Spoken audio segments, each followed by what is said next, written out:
नमस्कार दोस्तों, मैं हूं अमित और स्वागत करता हूं आपके अपने चैनल अमित जीएस सेंटर में। दोस्तों, आज की इस वीडियो में हम पढ़ने वाले हैं अरिथमेटिक गणित, यानी कि इस वीडियो में हम दिल्ली डिस्ट्रिक्ट कोर्ट के लिए जो सिलेबस है मैथमेटिक्स का, उसके अकॉर्डिंग हम यहाँ पे मैथ्स का प्रैक्टिस करेंगे।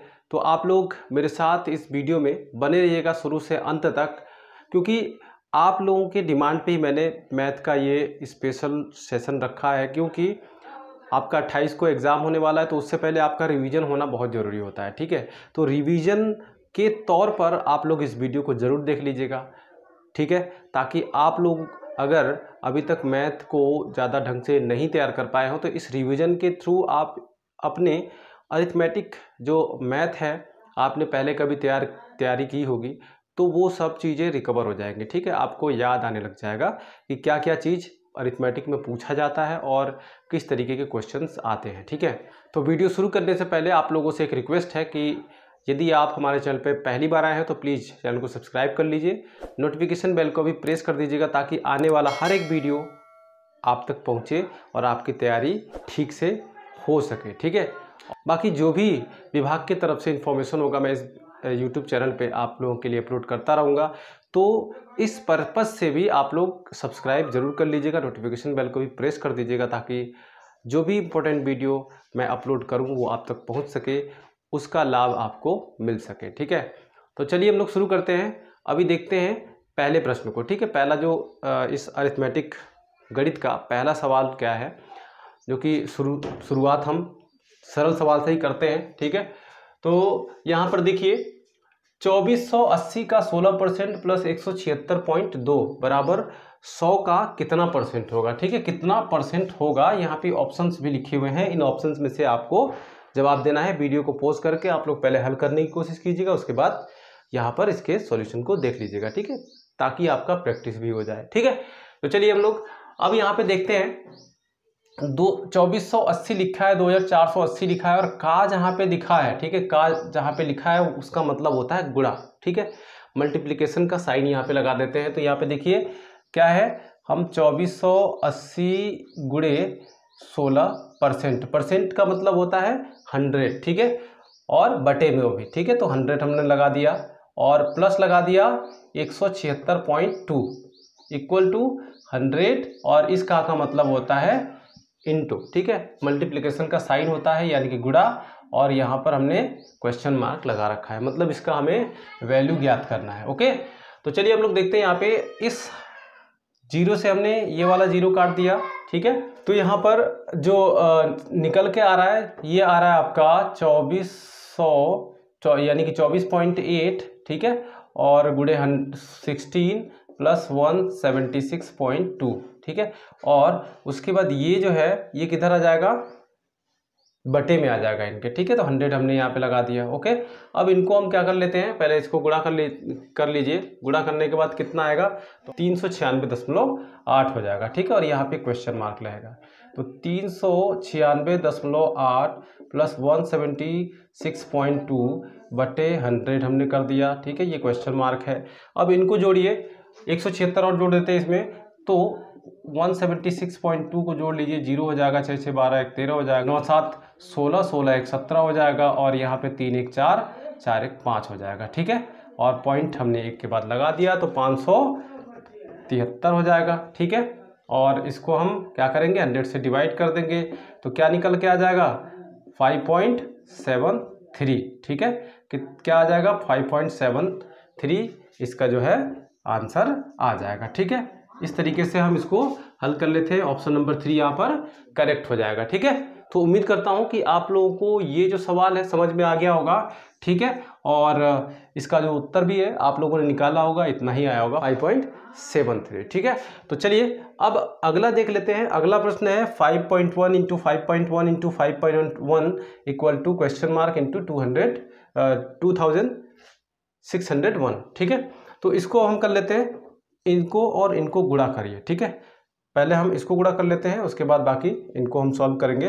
तो कितना आ जाएगा, गुणा कर लीजिए यहाँ पे। चलिए, तो सब 2601 हो जाएगा। ठीक है, 2601, और दशमलव कितने के बाद लगेगा, 2 अंकों के बाद, ठीक है, और गुणे 5.1 हो जाएगा। ये वाला जो है 2600 इधर आ जाएगा, ठीक है, बट्टे में आ जाएगा, है ना।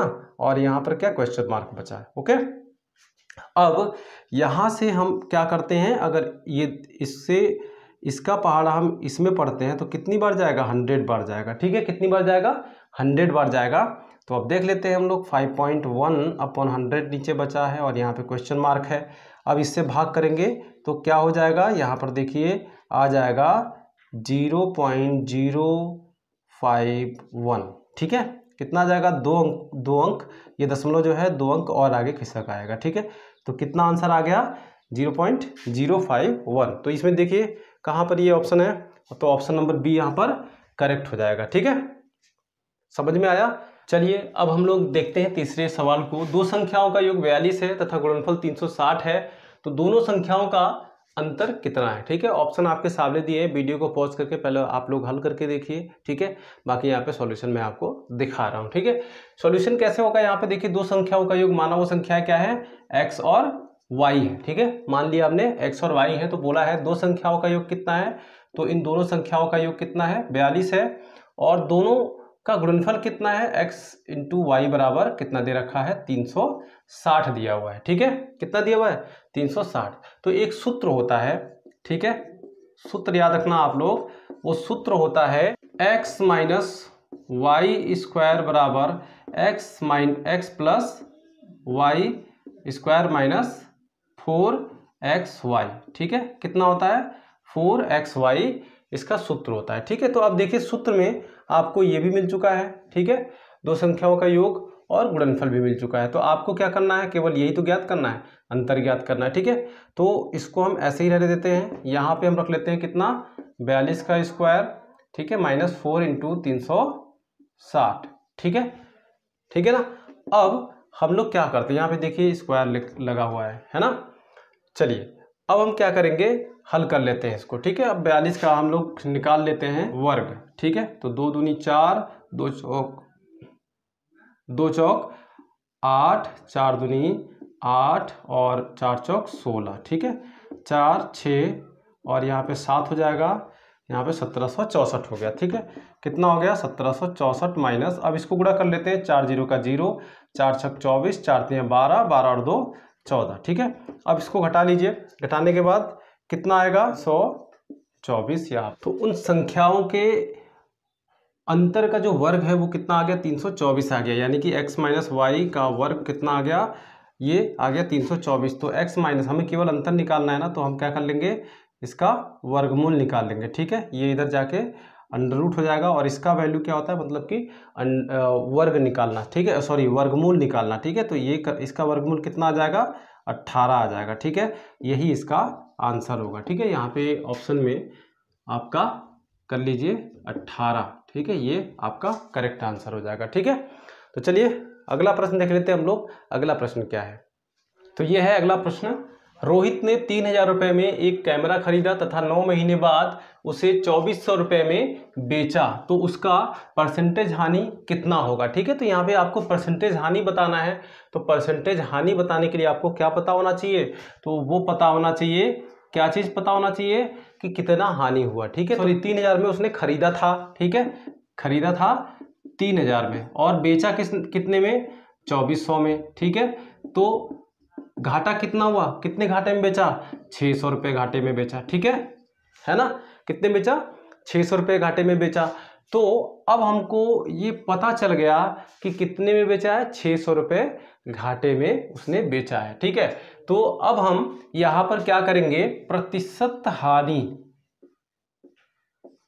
हानि का सूत्र लगाएंगे, ठीक है। का सूत्र क्या होता है, तो वो होता है आपका हानि बटे क्रय मूल्य, ठीक है, क्रय मूल्य इंटू 100, ठीक है। अब रख लीजिए यहाँ पे हानि कितना है, 600, और यहाँ पे क्रय मूल्य कितने में खरीदा था, 3000 में खरीदा था, इंटू 100, ठीक है। 0 से 2 0 कट गए, 1 0 से ये कटा, ठीक है, और ये कितना आ गया, 20 आ गया, यानी कि 20% इसका क्या आ गया, आंसर आ गया, ठीक है। तो यहाँ पे ऑप्शन नंबर 2 करेक्ट हो जाएगा, ठीक है। उम्मीद करता हूँ कि ये क्वेश्चन भी आपने कर लिया होगा, ठीक है। क्योंकि ये सारे बहुत ही इंपॉर्टेंट प्रश्न हैं, हर एक एग्जाम में इस तरीके के प्रश्न लाभ हानि वाले पूछे जाते हैं। सो इसलिए मैंने ऐसे प्रश्न को शामिल किया है, ठीक है। तो चलिए अगला प्रश्न देख लेते हैं। ये है अमित और आशीष किसी काम को अलग अलग क्रमशः 20 घंटे व 30 घंटे में पूरा करते हैं, वे दोनों उस काम को कितने समय में पूरा करेंगे, ठीक है। तो दोनों का अलग अलग काम करने का जो समय है, मतलब उसी काम को एक बंदा 20 घंटे में कर लेता है, ठीक है। आशीष उस काम को 30 घंटे में पूरा करता है, तो दोनों मिलके उस काम को कितने दिन में पूरा कर लेंगे, ठीक है। तो इसके लिए जो शॉर्ट ट्रिक है वो है, सबसे पहले दोनों के काम को हम क्या कर लेते हैं, गुणा कर लेते हैं। क्या कर लेते हैं, गुणा कर लेते हैं, यानी कि 20 घंटा और 30 घंटा, ठीक है, बटे में जोड़ लेते हैं, यानी कि 20 + 30, यानी यहाँ पर 600 बटे 50 हो गया, इससे काट दो, यहाँ पे कितना आ जाएगा, 12 घंटे राइट आंसर है। यानी कि दोनों मिलके उस काम को 12 घंटे में कंप्लीट कर लेंगे, ठीक है। तो यहाँ पर ऑप्शन नंबर सी करेक्ट हो जाएगा, ठीक है। चलिए अब हम अगला प्रश्न देख लेते हैं। तो प्रश्न है ये, एक नाविक 5 घंटे में धारा के विपरीत 18 किलोमीटर जाता है तथा उतने ही समय में वह धारा के साथ 32 किलोमीटर जाता है, ठीक है। धारा की चाल ज्ञात कीजिए, ठीक है। हमको क्या करना है, धारा की चाल ज्ञात करनी है, ठीक है। तो धारा के साथ नाविक की गति कितनी है, धारा के साथ नाविक की गति कितनी है, तो वो है 32 किलोमीटर, ठीक है। तो इसमें एक सूत्र याद रखना आप लोग, सूत्र क्या है, गति यानी चाल, ठीक है। चाल बराबर होता है दूरी बट्टे समय, ठीक है। क्या होता है, दूरी बट्टे समय। तो धारा के साथ, पहली कंडीशन क्या बोल रहा है, धारा के साथ, ठीक है, चाल, धारा के साथ गति क्या है, गति यानी कि चाल, ठीक है, क्या है, तो वो है आपका, धारा के साथ देखिए कितना है, 32 किलोमीटर जाता है, तो 32 बट्टे चाल, समय कितना, 32, ये तो दूरी हो गया, और समय कितना है, 5 घंटा, ठीक है। अब धारा के विपरीत गति क्या होगी, तो ये दिया है 18 बट्टे कितना दिया है, 5, ठीक है, किलोमीटर प्रति घंटा। तो उतने समय में वो धारा के साथ इतना जाता है, तो धारा की चाल क्या होगी, तो धारा की जो चाल है वो आपको देखिए यहाँ पर क्या कर लेंगे, इस वाले में से हम इसको घटा देंगे, यानी कि जो धारा के साथ जो गति है उसमें से हम लोग किसकी गति घटा देंगे, विपरीत में जब चल रहा था वो, ठीक है, तो उतना घटा देंगे, तो रियल जो है धारा की जो गति है वो निकल के आ जाएगी, ठीक है। तो धारा की चाल बराबर क्या हो जाएगी, 32.5 माइनस 18.5 का, यहाँ पर क्या करना पड़ेगा, हमको औसत निकाल देना पड़ेगा। क्या करना पड़ेगा, औसत इनका निकाल देंगे, ठीक है। क्या करेंगे, औसत निकाल देंगे। अब यहाँ पे देखिए दोनों सेम है, तो 32 माइनस 18 कितना हो जाएगा, तो 10 14 हो जाएगा, यहाँ पे कितना हो जाएगा, 14 हो जाएगा, और बट्टे ये 5 हो जाएगा, और यहाँ पे 2, ठीक है। ये इन दोनों में क्या हो जाएगा, गुणा हो जाएगा, 14 बट्टे 10 आ जाएगा, ठीक है। गुणा भाग करेंगे तो कितना आएगा, 1.4 किलोमीटर प्रति आवर, यहाँ पे करेक्ट आंसर हो जाएगा, ठीक है। ऑप्शन नंबर ए यहाँ पर करेक्ट है, ठीक है। उम्मीद करता हूँ कि ये भी आपको समझ में आ गया होगा। चलिए अब देखते हैं हम लोग अगला प्रश्न। अगला प्रश्न आप देख लें,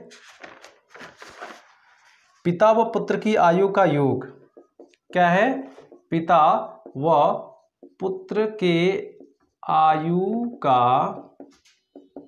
योग जो दिया है वो कितना दिया है, 47 वर्ष। कितना दिया है, 47 वर्ष, ठीक है। 4 वर्षों के बाद पिता की उम्र पुत्र की 4 गुनी हो जाती है। यदि हम पिता व पुत्र दोनों की आयु XY मान लेते हैं, ठीक है, मान लिया हमने पिता की आयु कितनी है, X है, और पुत्र की आयु कितनी है, Y है, ठीक है। तो 4 वर्ष बाद बोला है अब, ठीक है, 4 वर्ष बाद बोला है, तो 4 वर्ष बाद क्या हो जाएगा, तो x + 4 हो जाएगा और y + 4 हो जाएगा। दोनों की आयु में वृद्धि हो जाएगी ना 4 वर्ष बाद, ठीक है। तो पूछा है 4 वर्षों के बाद पिता की उम्र पुत्र की 4 गुनी हो जाएगी। तो बताया है कि पिता की जो उम्र है, ठीक है, वो 4 गुनी हो जाएगी कब, 4 वर्षों बाद, ठीक है ना। कब? 4 वर्षों बाद। तो उस समय पुत्र की आयु क्या होगी, ठीक है। तो यहाँ पे देखिए पिता व पुत्र की आयु का योग कितना है, तो हमने कर लिया यहाँ पे x प्लस वाई बराबर 47, ठीक है। अगला 4 वर्ष बाद बोला है तो x प्लस 4 और y प्लस 4 कर लेते हैं, ठीक है। ये पुत्र की आयु है, ये पिता की आयु है। तो 4 वर्ष बाद कितनी हो जाएगी? पिता की आयु इसकी 4 गुना हो जाएगी। किसकी? इस पुत्र की आयु की 4 गुना हो जाएगी, ठीक है। ये इसके 4 गुना के बराबर हो गया, ठीक है। अब इसको हम कर लेते हैं सॉल्व। क्या कर लेते हैं? ये x प्लस 4 है और ये 4y है और ये कितना हो जाएगा 16।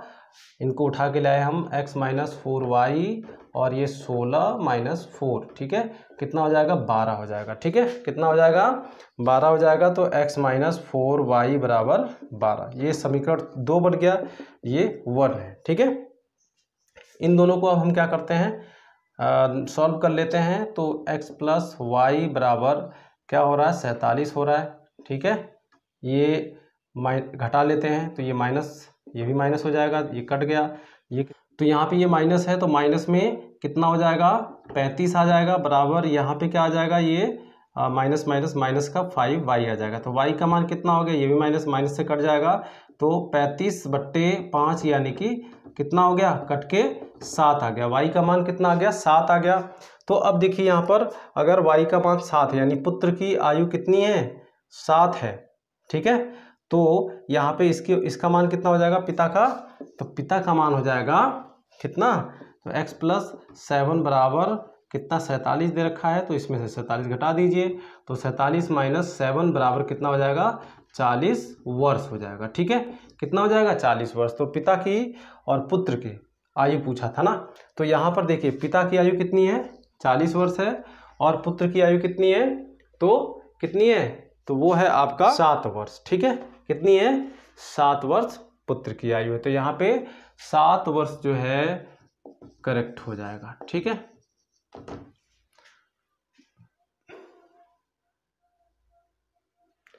चलिए अगला प्रश्न देख लेते हैं हम लोग।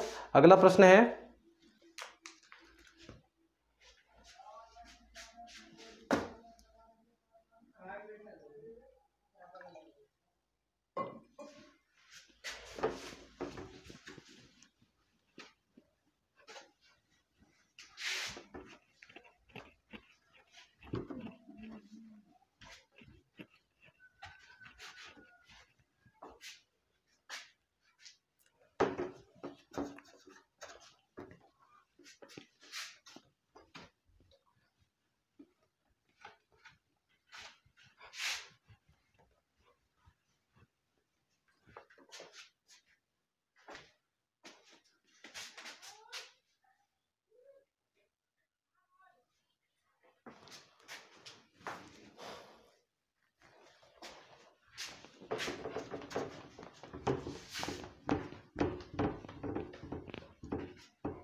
8वां प्रश्न देख लेते हैं। एक अर्धवृत्त की त्रिज्या कितनी दी हुई है? यह है आपका 14 सेंटीमीटर, है ना। इसकी परिधि है, इसकी परिधि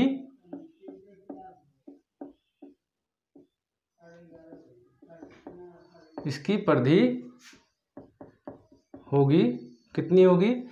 ये ऑप्शंस दिए हुए हैं 62 सेंटीमीटर, 72 सेंटीमीटर। तो यहाँ पर देखिए आपको निकालना क्या है? परिधि निकालनी है। किसकी? अर्धवृत्त की परिधि। इसका जो सूत्र होता है r इंटू पाई प्लस 2। क्या होता है? r into pi plus 2। तो यहाँ पर क्या दिया हुआ है? 14 सेंटीमीटर दिया हुआ है। पाई का मान कितना? 22/7 7 होता है। क्या होता है? +2। ठीक है, तो ये अब हम यहाँ पर क्या कर लेते हैं, सॉल्व कर लेते हैं।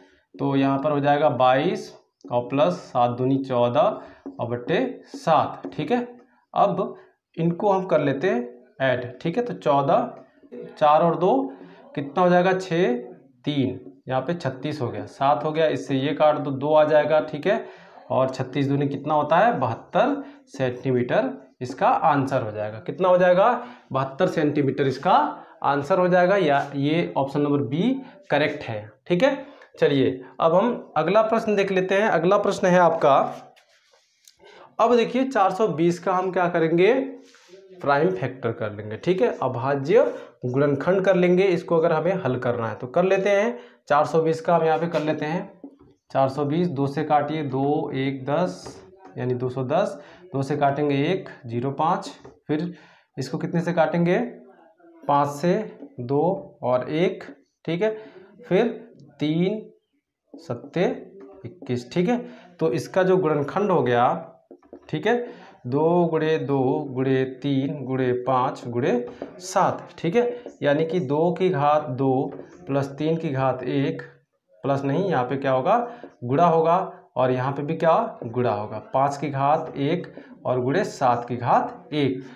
तो इसमें क्या करना होता है, अगर भाजकों की संख्या, कुल भाजकों की संख्या हमको बताना है तो हम क्या करते हैं? ये जो पावर है, ठीक है, ये जो पावर है इनमें हम क्या कर लेते हैं? एक एक जोड़ लेते हैं। ठीक है, क्या कर लेते हैं? एक एक जोड़ लेते हैं। यहाँ पे चलिए जोड़ लेते हैं। तो 2 और 1 3 गुणे, यहाँ पर ये कितना हो जाएगा? 2, ये कितना हो जाएगा? 2, ये कितना हो जाएगा? 2। ठीक है, यानी कि यहाँ पे 3 × 2 × 2 × 2। अब क्या होगा? 3 दूनी 6 दूनी 12, 12 दूनी 24। ठीक है, कितना हो जाएगा? 12 दूनी 24 इसके कुल भाजकों की संख्या हो जाएगी। ठीक है, तो यहाँ पर ऑप्शन नंबर बी जो है वो करेक्ट हो जाएगा। ठीक है, क्या हो जाएगा? करेक्ट हो जाएगा। 24 कुल भाजकों की संख्या होती है। अगला प्रश्न अगर हम देखें तो अगला प्रश्न बोलता है कि दो संख्याओं का योग 8 है। क्या है? चलिए यहीं पे हम कर लेते हैं इसको। दो संख्याओं का या दो अंकों की संख्या का योग, ठीक है, ये कौन से नंबर का है? 10। दो अंकों की संख्या का योग यानी कि दो अंक क्या है? x + y है। ठीक है, इनका योग कितना दिया है? 8 है। कितना है? 8 है, तथा अंतर कितना है? तो x - y का अंतर कितना है? 2 है। ठीक है, दोनों मतलब सवाल में ये बोला है कि दो अंकों की एक संख्या है, उनके अंकों का योग जो है कितना है? 8 है, और उनके अंकों का अंतर कितना है? 2 है। ठीक है, अब हमको बताना है वो संख्या क्या होगी। क्या होगी संख्या वो? तो चलिए हम लोग यहाँ से क्या कर लेंगे? इसको सॉल्व कर लेते हैं। ठीक है, तो ये प्लस माइनस ऑलरेडी है, इनको क्या कर लेते हैं हम लोग? सॉल्व कर लेते हैं। 2x हो जाएगा। ठीक है, और ये कितना हो जाएगा? 10। तो x का मान कितना हो जाएगा? 10/2 यानी कि 5 आ गया। ठीक है, तो y का मान कितना हो जाएगा? रख लेते हैं। y का मान क्या हो जाएगा? यहाँ पे देखिए x + y = 8 है, यहाँ पे हमने 5 रख लिया, प्लस y और ये 8। ठीक है, तो y का मान कितना हो जाएगा? 8 - 5 बराबर कितना हो जाएगा? 3 हो जाएगा। ठीक है, क्या होगा? 3 y का मान आ गया। अब हमको वो संख्या बतानी है। ठीक है, कौन सी संख्या? वो संख्या बतानी है कि ये जो अंक है इनसे मिलके कौन सी संख्या बनेगी। ठीक है, तो अब देखते हैं अगर संख्या किसी का निकालना है, ठीक है, तो क्या होता है? 10x + y। ठीक है, यानी कि ये इकाई का हो गया और ये दहाई अंक हो गई। ठीक है, ये इकाई और ये दहाई अंक। तो दहाई वाला जो अंक है उसमें x का मान कितना दे रखा है? 5, और प्लस y का मान कितना है? 3 आ गया है। ठीक है, तो 50 + 3 यानी कि कितना हो गया? 53 इज राइट आंसर। ठीक है, 53 इसका राइट आंसर होगा। ठीक है ना दोस्तों? तो चलिए मिलते हैं अगले वीडियो में शाम तक। तो बने रहिएगा मेरे साथ इस चैनल पे, और बाकी आपके जो जीके के हैं और हिंदी के जो वीडियो है आपको वो भी शाम तक प्रोवाइड हो जाएगी। ठीक है, इसी के साथ ही आज के वीडियो में बस इतना ही। तो चलिए मिलते हैं अगले वीडियो में, तब तक के लिए जय हिंद।